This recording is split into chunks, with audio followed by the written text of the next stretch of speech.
Betrayal doesn't announce itself with a thunderclap. It arrives in the quiet click of a pen on a polished table, the sterile rustle of paper, and the alien look in your own children's eyes. For me, it arrived on a Tuesday morning over cold coffee when my 3 children slid a document across my kitchen table and told me to sign away my 1,200-acre ranch or be left with nothing. The house where I'd raised them, the land I'd bled for, was reduced to a single devastating clause that said I could live out my days there only on their borrowed mercy. In that hollow moment, a memory surfaced, sharp and unwelcome. Standing on a sun-scorched field in Iraq, the lives of 300 soldiers waiting on my command. I was Sergeant Major Evelyn Reed. I never surrendered. I never broke. I felt that same fire, banked for years, begin to smolder again. I held my breath, stayed silent, and let them think they were winning. They had no idea what was coming. They slid the document toward me as if it were a simple utility bill. Across the top, in stark corporate lettering, were the words, Juniper Ridge Holdings, Succession Mandate.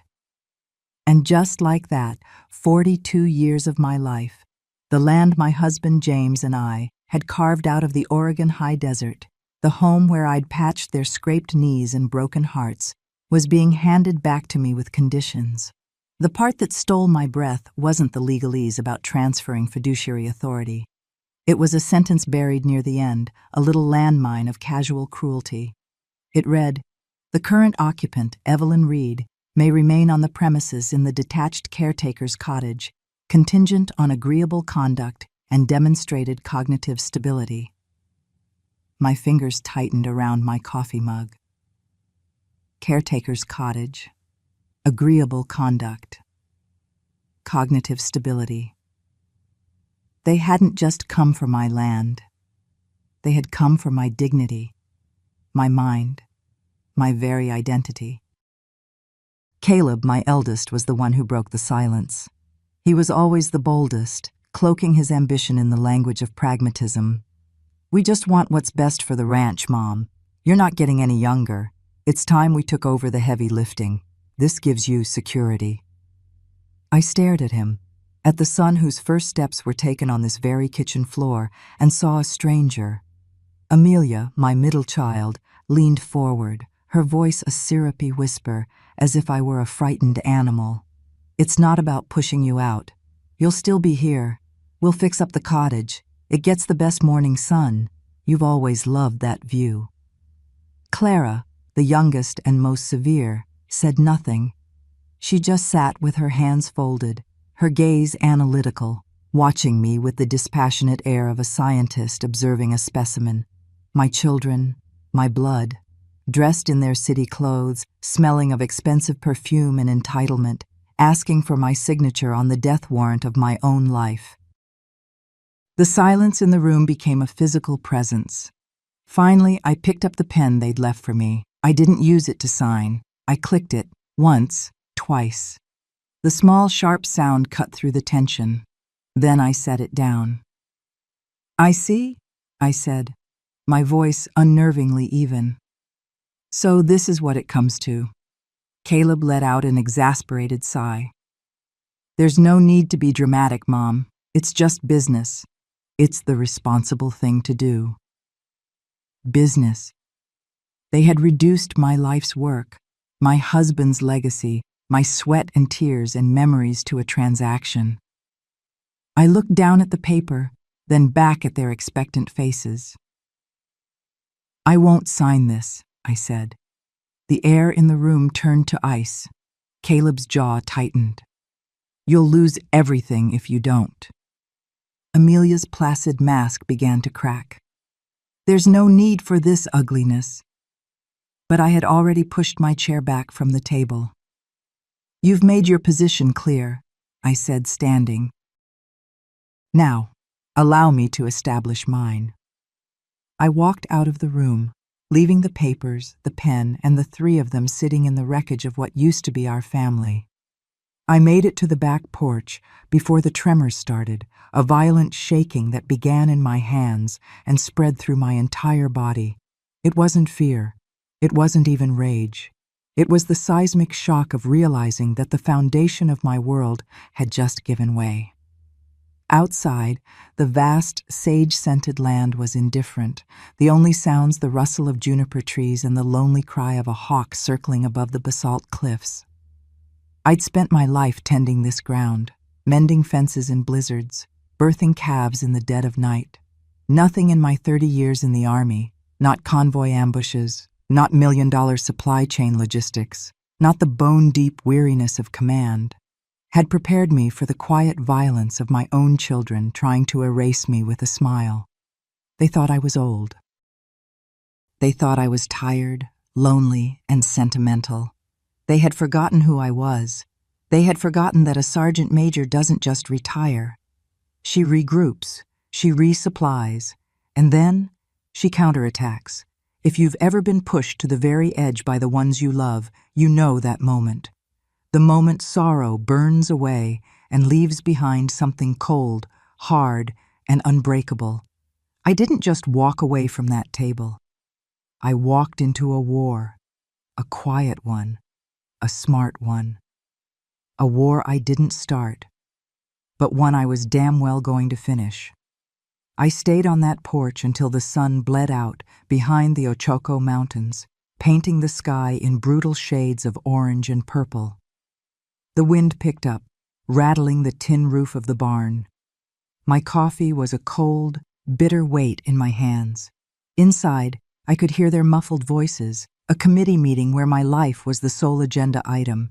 They were still there, strategizing, assuming I was out here falling apart, preparing to capitulate. They were wrong.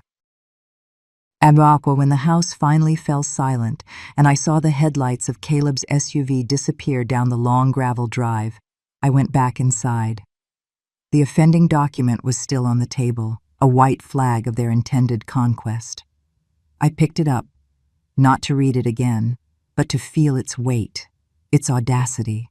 Then I went to my study. I didn't sleep. I didn't cry. I initiated a tactical review. For the past year, their concern had felt off, cloying. Clara's sudden questions about my will. Amelia's offer to help with my mail and online banking. Caleb's constant talk about the future, about legacy, about simplifying. It wasn't concern. It was reconnaissance. They were probing for weaknesses, gathering intelligence, preparing the battlefield. They saw a 71-year-old widow. They overlooked the sergeant major, who could still field strip an M16 in the dark. At 0500 hours, I brewed coffee, black, strong, the way I drank it on deployment. Standing at the window, watching the first light creep over the ridge, I knew I would not be fighting a defensive war. From the back of my closet, I pulled out a heavy, fireproof footlocker. It held my service records, James's medals, and the original deeds to the ranch. Tucked inside an oilskin pouch was something I hadn't looked at in decades. The original 1948 survey map of the property. Juniper Ridge wasn't just a ranch. A significant portion of its western boundary abutted an old military thoroughfare used during World War II for supply convoys. James had never cared for the historical minutiae, but my job in logistics had taught me that history, regulations, and paperwork were ammunition. I had kept everything, and I had a letter from the Bureau of Land Management from 1987 confirming that a specific easement on that thoroughfare had never been fully decommissioned. The land wasn't just mine, it was historically significant. By noon, I had organized 3 folders. The first contained every legal document pertaining to the ranch's unique status. The second held personal correspondence, bank records, and emails from my children that, when read in sequence, painted a clear picture of premeditated coercion. The third folder, still empty, was labeled counteroffensive. I picked up the phone and dialed a number I hadn't called in 4 years. He answered on the second ring. Elias Vance. His voice was a low gravel, unchanged by time. Elias, I said. It's Evelyn. It's time. There was a pause, not of confusion, but of understanding. Elias had been a master gunnery sergeant in the Marines. We'd served on a joint task force together. He understood command, and he understood loyalty. Where and when was all he asked. He arrived before sunset, his old Ford truck kicking up a cloud of dust.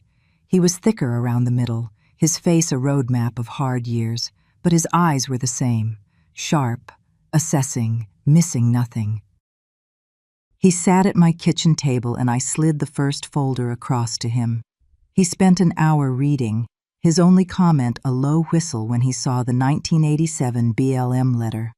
"Well, hell, Ev," he said, looking up. "This isn't just a ranch. It's a federally protected pain in the ass for anyone trying to develop it." "That's the idea," I said.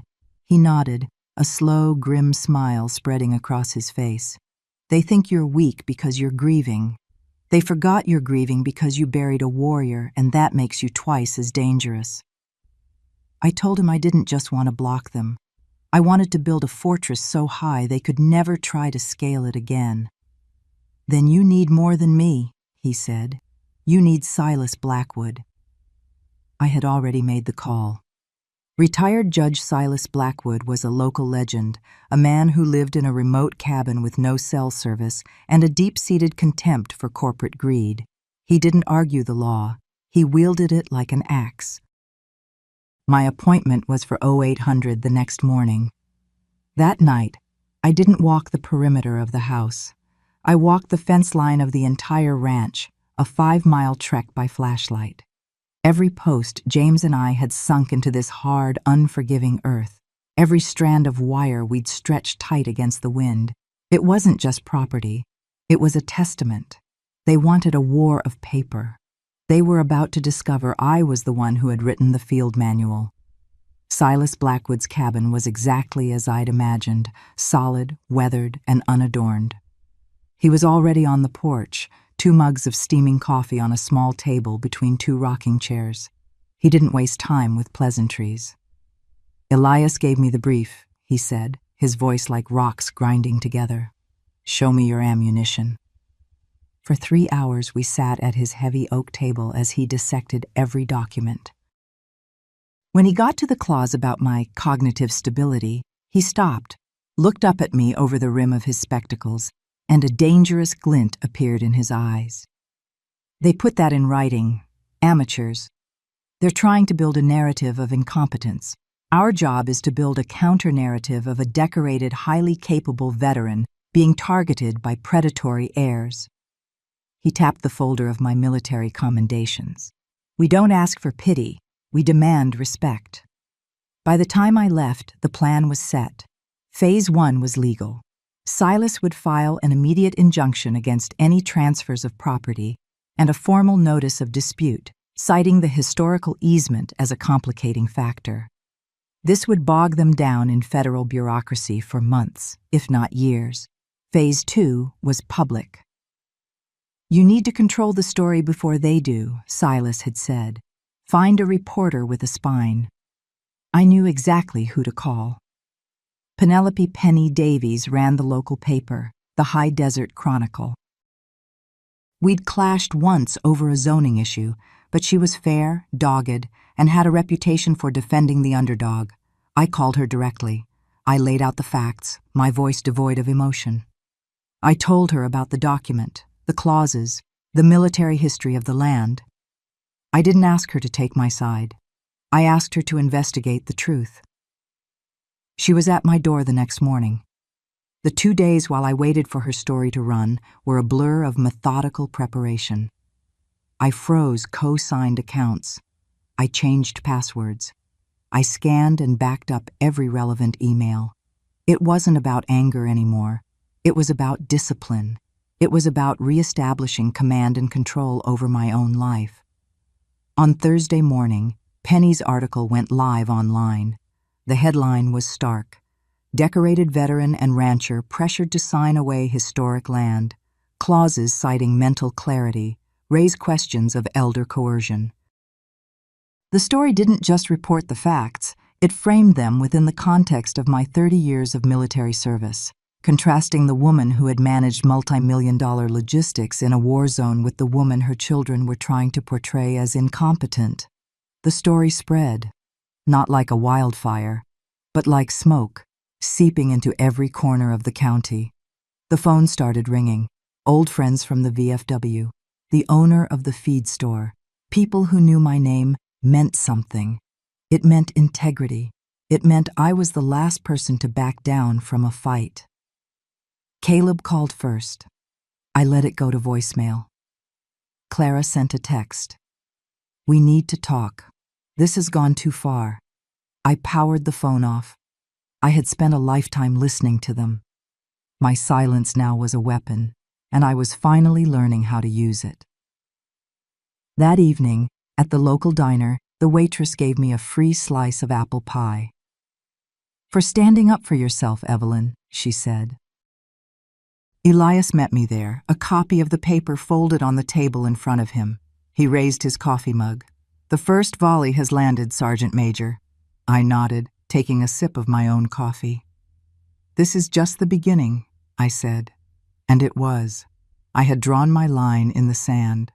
Now they were about to learn what it meant to have crossed it. The silence from my children was the sound of them regrouping. On Monday, Amelia's pristine SUV pulled up to my gate. She didn't drive in, just sat there for 10 minutes before getting out. She walked to the porch, her expression a careful blend of concern and reproach. I met her at the door. This has gotten out of hand, she began, skipping any greeting. The article? People are talking. Caleb's firm is asking questions. We need to handle this as a family. We are no longer handling this as a family, Amelia, I said, my voice quiet. You made it a business transaction. So now we will follow proper business procedure. Her composure frayed. We are willing to revise the agreement. I almost laughed. The agreement is off the table. Permanently. That's when the velvet glove came off. If you continue this, there will be damage, she said, her voice dropping. To the family name, to assets. People might start looking into things. Dad's estate, tax filings. Are you sure you want that kind of scrutiny?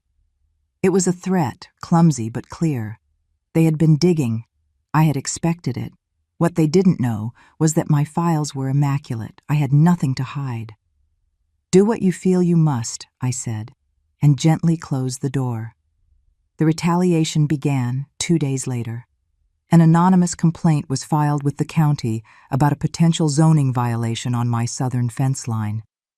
A whisper campaign started, suggesting I was becoming erratic, paranoid. It didn't work. The community had already chosen its side, but then Caleb overplayed his hand. He attempted to use an old login to access an agricultural subsidy account tied to the ranch. The bank's fraud detection system flagged it instantly and alerted me. I didn't press charges. Instead, I had Silas forward a copy of the bank's official report to Caleb's attorney with a simple 2-word note. Cease and desist. It was a warning shot across the bow. Then, the second secret weapon arrived, not through a lawyer, but in a dusty pickup truck. Margaret Sterling, my late husband's oldest friend and a fierce conservationist, showed up unannounced. I saw the article, she said, handing me a worn manila folder. And I remembered this. James and I drafted it years ago. He never told you. He said he didn't want to pressure you, but he worried about what the kids might do someday. Inside was a fully drafted, though unfiled, conservation easement. It was James's ghost, reaching out to protect what we had built. The easement would legally prevent the ranch from ever being commercially developed or sold to private equity. It would put a permanent, federally backed wall around it. My throat tightened.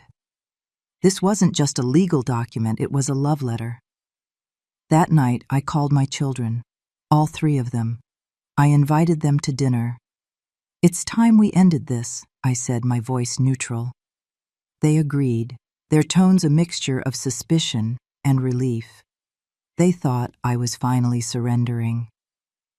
The night of the dinner, I set the table with my mother's china. I made James's favorite beef stew. When they arrived, they were cautious, their smiles brittle. We ate in a strained silence. Then, after the plates were cleared, I stood at the head of the table. "I wanted you all here for this," I said. I laid 2 documents on the polished wood. The first is the conservation easement for Juniper Ridge, which I signed and filed this morning. The land is now permanently protected. It can never be sold or broken apart. It belongs to the future, not to your ambitions. Caleb went pale. Amelia gasped. Clara's face was a mask of disbelief. "You had no right," Caleb stammered. "I had every right," I countered, my voice ringing with an authority they hadn't heard in years. Which brings me to the second document. I pushed the other folder forward. This is my revised last will and testament. The ranch and all its assets will be placed into a charitable trust managed by a board of directors. Its purpose will be to provide grants and housing for female veterans transitioning back to civilian life. Your names are not in it. You will inherit nothing. The explosion was immediate. Accusations of theft, of madness, of betrayal. In the midst of the chaos, Amelia screamed. She was always like this, always the soldier, never the mother. I looked at her, my heart not breaking, but hardening into something resolute. "You're right," I said. "A mother might have forgiven you, but a sergeant major completes the mission." I had arranged for a sheriff's deputy to arrive at 8 p.m. to serve them with official restraining orders, barring them from the property. As his knock echoed through the house, silencing their rage, I felt a profound sense of peace. The war was over. I had secured the territory. In the quiet aftermath, the house felt different, lighter. The legal battles fizzled out. Faced with irrefutable evidence of fraud and the ironclad easement, my children retreated. Their lives, built on the expectation of an inheritance, began to unravel. Caleb's firm let him go. Amelia and her husband separated. Clara moved out of state. I received one letter from her months later. It contained no apology, only a single telling sentence. "I never understood how you could love the land more than you loved us." I folded the letter and put it away. She still didn't get it. I didn't love the land more. I loved what it represented: hard work, integrity, and a promise James and I had made to each other, a promise I had refused to let them break. The Juniper Ridge Veterans Sanctuary opened the following spring.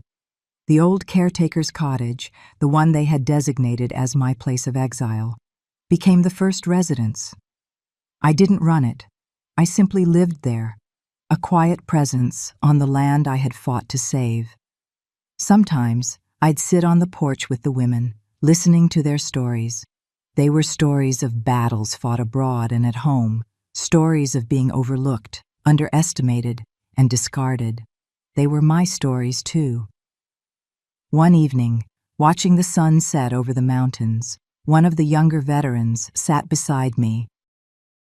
"You know, Sergeant Major," she said, "back in basic, they told us the toughest fight is the one after the war is over." I looked out at the land, at the new cabins where lights were beginning to glow, at the peaceful expanse of sage and juniper stretching into the twilight. "They were right," I said, a small, genuine smile finally reaching my lips. "But there's nothing wrong with a tough fight. It's how you know you're still alive." Legacy, I realized, wasn't about what you leave behind for your bloodline. It was about what you build for the future, for those who share not your name, but your scars. And on that land, under that vast Oregon sky, we were all survivors. We were all home.